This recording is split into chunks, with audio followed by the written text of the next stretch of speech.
Salut les gars, c'est moi, je suis revenu, paniquez pas. Une première partie de mes congés passés, je vais repartir, mais forcément, priez que je revienne aussi. Qu'est-ce qui est tout arrivé à la maison pendant que j'étais pas là? Eh bien, tout d'abord, RC Mart fête ses 16 ans. Ils ont donc fabriqué des petits sous-bocs. Ça, c'est super sympa. Ils se sont dit, l'autre, il est toujours en train de siphonner son café, il fait des traces de café sur l'établi, on va lui filer un sous-boc. Et pourquoi je parle de RC Mart? Je parle de RC Mart parce que Traxas nous a fait on peut le dire, un coup de pute de plus. Je suis fan de cette marque, puisque j'ai réembarqué dans le modélisme, on va enlever tout ça 2 secondes avec le Slash. J'ai eu quelques modèles de Traxas dont j'étais content, un paquet dont j'étais pas content. Finalement, le X-Max et le REVO2 sont absolument géniaux, le UDR aussi.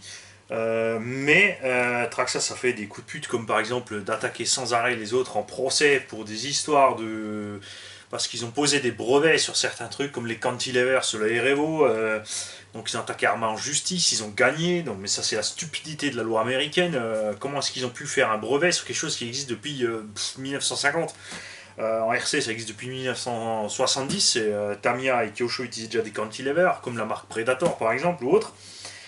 Et maintenant, quand tu commandes un truc Traxxas ailleurs qu'en Europe et que tu habites en Europe, il y a un petit truc qui te dit on peut pas te l'envoyer parce que selon la loi tralala du cul de Traxxas, ils peuvent plus.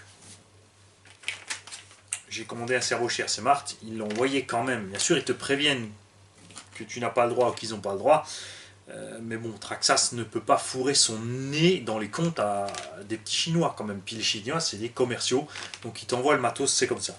Tu l'as payé, ils te l'envoient. Après, là où on va se faire baiser, très éventuellement, c'est sur l'électronique. C'est sûr, si tu commandes de l'électronique Traxxas en Chine, tu ne pourras pas l'enregistrer donc sur le système Traxxas américain, et tu n'auras pas la garantie dessus chez Traxxas. Donc la garantie à vie Traxxas en fait. Par contre, rien ne t'empêche de l'envoyer chez RC Mart si tu as un problème de garantie. Ils se feront un plaisir de te faire la garantie, c'est pas un problème. On a reçu de chez RC Mart un petit Quick Run, donc à 65 €. 6S qui est pour Jérôme, puisque Jérôme a craqué pour la GTB. On va lui mettre le moteur de son UDR, puisque dans l'UDR il va avoir il a mis un moteur 4275 2000 kV sur mes conseils. 82 pardon, en 2000 kV, qui a donc beaucoup plus de couple, il tourne à peine moins vite que le moteur d'origine. Résultat, il roule 5 à 10 minutes de plus avec le même jeu de batterie. Il a dit c'est un truc de dingue, l'autonomie a augmenté alors que le moteur consomme plus. Mais comme le moteur d'origine Traxxas c'est un tout petit rotor, il est obligé de mouliner à mort pour emmener le poids du véhicule, ce qui n'est pas le cas du moteur Léo. Puisque le moteur Léo n'est pas super puissant pour sa taille, il a une consommation de 100 à 110 ampères. Et on n'a non plus aucun souci de montée en température, le moteur chauffe, mais sans plus par rapport au moteur d'origine qui devenait vraiment très chaud. Même si, je répète, le Vélinon d'origine encaisse pas mal en température, il faut dire ce qu'il y a. Donc ceci est pour Jérôme, on va lui préparer sa petite GTB avec le moteur du UDR, celle-ci est beaucoup plus légère.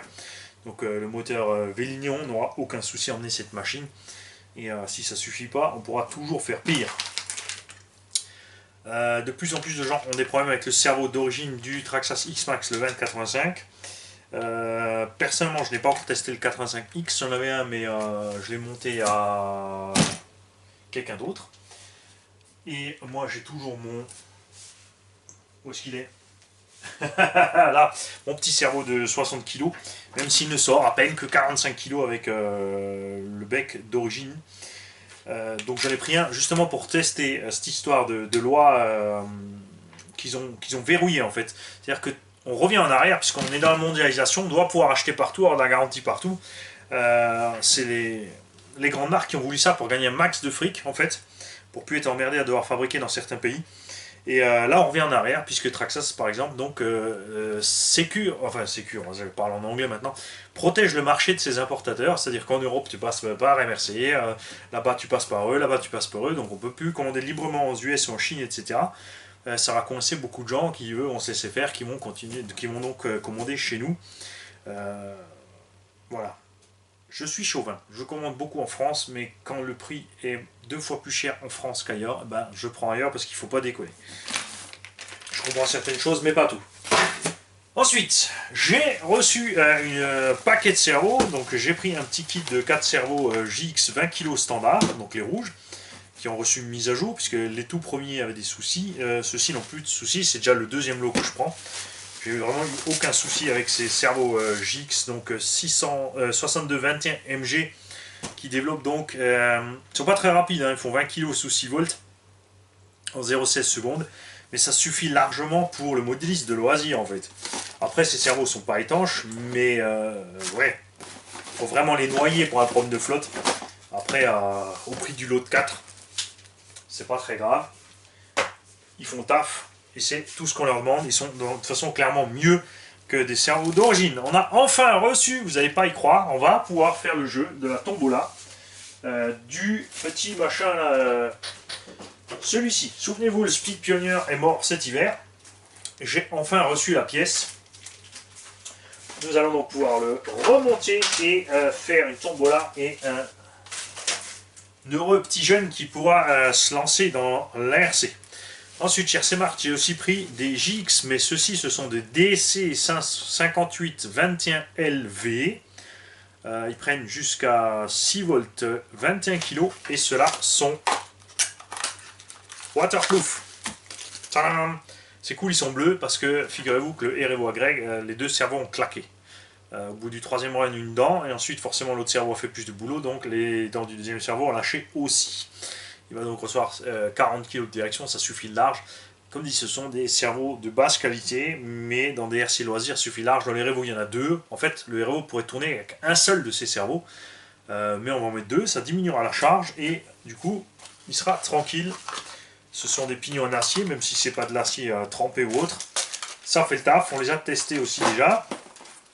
Et j'ai pris des nouveaux, ce sont les CLS 5830 HV. Ceux-ci prennent jusqu'à 8,4 volts, 30 kg et sont aussi waterproof. Voilà, donc à tester, voir ce que ça dit. Et j'ai pris une bizarrerie par contre aux US, puisque souvenez-vous, j'ai râlé en fait. Le Losi 3XL a un truc complètement stupide, c'est que Losi s'est lancé à faire un moteur, vas-y, je te fais un moteur que tu pourras pas changer, comme ça t'es baisé, t'es coincé chez nous. Voilà, ils ont donc pondu ceci. Voilà, ça c'est leur moteur. En fait, c'est un simple moteur, hein. On va contrôler la taille quand même. Contrôlons la taille avant de dire une connerie. Donc, Carter 40 par 76, c'est donc bien un 40-74, mais les ailettes sont intégrées au moulin en fait. Tu vois, le Carter, il n'a pas de trou de fixation devant, tu ne peux monter ce moteur nulle part ailleurs que sur un Losi 3XL. Sauf si tu troues ton châssis et tu le fixes dedans, ou si tu changes tout simplement tes Carter. A priori, a fortiori, on dirait un Castle Mamba 2.2, point de vue de la fabrication du rotor, etc. Bien sûr, les carters étant différents, on a quand même du câblage genre Castle. Est-ce que c'est un Léopard? On ne sait pas trop ce que c'est que ce moteur en fait. Par contre, les performances sont là, c'est clair. Le Losi 3XL fait 7,5 kg. Pourtant, il envoie bien. Mais je trouve que c'est dommage d'avoir fait cette erreur de la part de Losi, puisque 2200 kV dans 7 kg, c'est beaucoup trop. Traxa, ça fait la même connerie dans le UDR. Et dans d'autres machines, alors, il faudrait en fait, dans un Losi 3XL qui fait 7,5 kg, il faudrait un moteur de 1600 kV par là, ou voire un 40-82. Et avec ça, il n'y a pas moyen de monter autre chose. Entre temps, heureusement, Losi a réagi, puisque j'ai râlé, et ils nous ont pondu un adaptateur. Vous pouvez acheter ce système de montage pour y fixer un moteur normal. On va donc enfin pouvoir acheter un Losi 3XL, parce que je voulais pas le faire avant, m'amuser à faire un truc moi-même. J'étais persuadé qu'il y en a un qui nous le pondrait, ils l'ont pondu, pour mettre un moteur plus adapté à la masse de la machine. Voilà. Alors pourquoi Manil a acheté ça? Manil a acheté ça parce qu'il y a une idée derrière la tête tout simplement. Puis comme personne n'en veut, ils sont pas chers. Et on peut donc récupérer le rotor tout simplement. J'ai eu le moteur complet, moins cher qu'un rotor. On va donc pouvoir réparer un autre moteur que j'ai ici grâce à ce rotor. Par exemple, vous installez tout l'engin ailleurs. Ensuite, ça c'est pour la fin les gars. Ça c'est pour la fin. On a reçu de la part de Loïc. On peut même l'appeler Tonton Loïc. D'ailleurs, Loïc, je lui ai acheté en fait un Scorpion Kyosho Ocase, puisque qu'il y a plein de monde qui m'a demandé de faire du Scorpion en 8S. Voilà, on a trouvé une bonne petite occasion, propre. Donc il a envoyé bien sûr démonter parce que c'est plus simple au niveau du carton de faire plus compact, hein, c'est très bien. C'était pas la peine qu'il me fasse un carton de 1 mètre pour m'envoyer l'engin. Voilà, le petit Scorpion, viens par là toi. Alors, on a une paire de roues avant d'origine. Ça c'est souvent le cas sur les Scorpions puisqu'ils sont quasiment inusables. Et puis sans les roues d'origine à l'avant, ben, ça n'a plus le look tout à fait buggy de roue motrice. Une paire de roues sismiques usées, mais ça permet d'utiliser l'engin. Et un châssis de Scorpion, donc VE. Alors, dont les suspensions ont déjà été travaillées, donc soit c'est un V2, soit c'est un V1, dont les suspensions étaient proprement travaillées. Elles coulissent à merveille, elles sont bien souples. On a de la visserie inox là-dessus. On a un châssis de toute évidence qui a été remplacé. Un bon châssis bien propre. L'engin sera entièrement démonté et nettoyé évidemment. Il n'est pas trop dégueu, donc j'aurai pas trop de travail à faire. J'ai évidemment déjà commandé de quoi faire le diff Sen. On a là-dessus, à ma grande surprise, il me semble, si j'ai bien vu, on verra ça au moment de démonter, mais j'ai peut-être même reçu une couronne de principale, et ouais, en ferraille. Ça, il ne m'avait pas dit Loïc. Merci Loïc, franchement c'est super. Donc une agréable surprise. On a ici donc la couronne principale en métal. On a une tourelle arrière supplémentaire. C'est donc des pièces neuves puisque le châssis a été refait. On a reçu des sangles, du câblage, des pièces en rab, des stickers et Tonton Loïc, parce que Tonton Loïc nous a mis ce qui restait dans le garage, il nous a donc mis un Connect 80 en plus. Enfin c'est la boîte, après ça se trouve il est même pas dedans. Hey, génial! Loïc, franchement la classe, on a reçu tout un tas de stickers de la part de Loïc. Ah, ceux-là ils me plaisent bien. Donuts Racing, ça c'est la classe. Spectrum X-Ray, etc., etc. Donc ça me fait dire TLR, RC Concept, 3 Racing, Spectrum. Donc ça me fait dire que Loïc est depuis longtemps dans la RC, vu le nombre de stickers qu'il a accumulé. On a bien un Connect Multi 80. Merci Loïc, c'est génial. On a ensuite une petite boîte en plus ici avec des pièces. Un triangle, partie de la cage arrière, renfort avant, une tourelle avant en alu. Ça c'est le problème de la tourelle avant alu, c'est que sur les retournements elle morfle, elle est donc vite moche. Par rapport à la tourelle plastique qui elle, en plus est hyper solide, donc pour moi aucun intérêt de monter une tourelle alu sur l'avant d'un 2 roues motrices. Et une tonne de vis en rab, des biellettes, des rotules, la couronne d'origine en plastique. Donc tout ce qu'il faut pour faire un bon petit Scorpion 8S.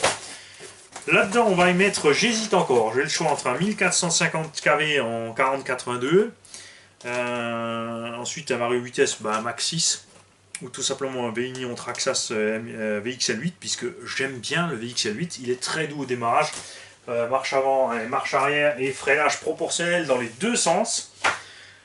Mine de rien, perso, j'ai pas eu de soucis avec un Vario MXL8. Certains collègues ont eu de soucis, on les a envoyés en garantie, sont revenus sans problème.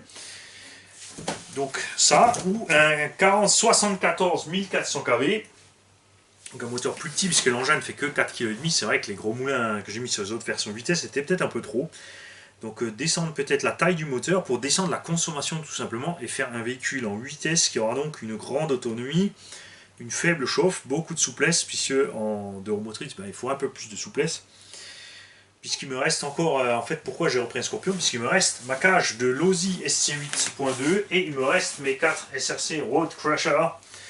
Il y a beaucoup de monde à qui ça n'avait vraiment plu le Scorpion avec la cage de SC8 et les 4 SRC. Même moi, d'ailleurs. Et là, vous allez me dire, mais t'as pas assez de véhicules pistes. J'en ai jamais assez.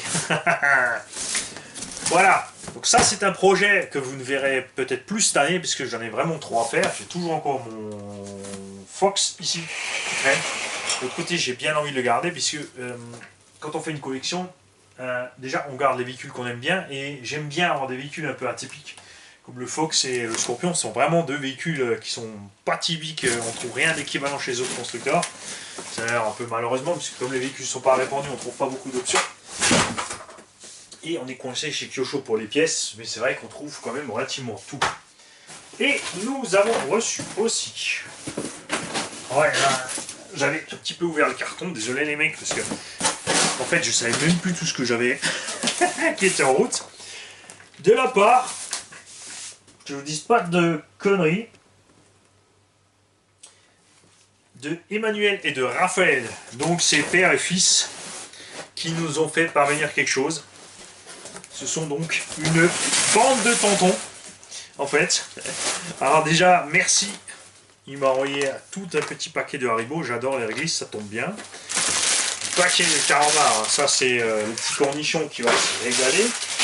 Vraiment super sympa les mecs. Et on a reçu un petit Monster Truck 1/10 qui en fait vient... Tiens, il y a un aileron ce matin. On a...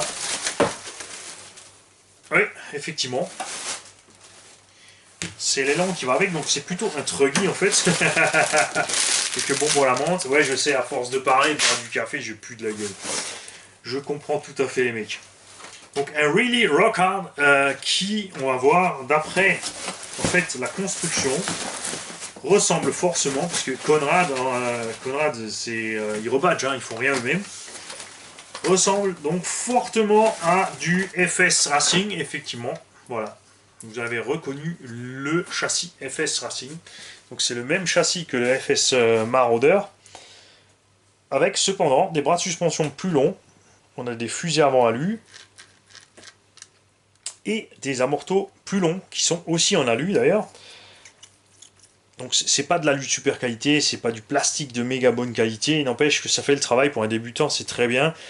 Ça avec un petit moteur brushless en 2S, mais cool, hein, franchement à 3000 kV, c'est excellent pour un gamin. En plus avec, on aura une bonne garde au sol avec ça. Les roues par contre, la vache, je les trouve assez lourdes. Elles sont assez dures, donc là aussi évidemment une longue durée de vie de ce genre d'engin. Au niveau des pneumatiques, on a de la pièce de rechange avec. Et il manque un bout de la voiture qui est ici. A priori, oui. Voilà. Donc, cet engin qui souffre d'un souci, c'est que la transmission est ouverte.